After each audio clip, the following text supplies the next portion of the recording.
I'm Yubika Bhandari. I'm from Nepal. Uh, for this FITUR, I'm representing Nepal Association of Tour and Travel Agents, NATTA. It was established in 1966. That was way before our tourism ministry was established in Nepal. So it's a very old association, and we have around more than 600 travel companies as our members who are working in Nepal.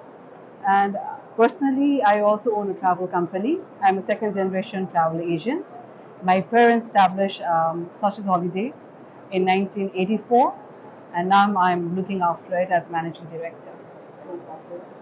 How are you in FITUR? Is that the first time that you are members here at FITUR? And how important do you think it is for attracting more tourists to Nepal? No, actually, Nepal always participates in FITUR. Even after pandemic, I think when most of the countries, when they didn't participate in FITUR, Nepal was the one.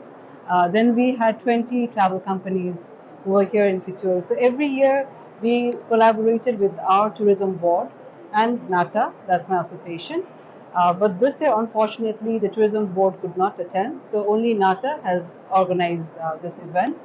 And before it used to be around 20 agents, but this year only 5 agencies are representing Nepal this time around. Can you share with us or can you tell us about this sector, this Okay, niche in Nepal? for mice, the government is planning to build more, or to say, mice-friendly proper infrastructure. Right now, we can do very small mice tourism, but we are building on that infrastructure in a better way. But still, if you, what to say, the hotel numbers are increasing every day. The room numbers as well as the right setup for the mice is being developed, but we have to work on it.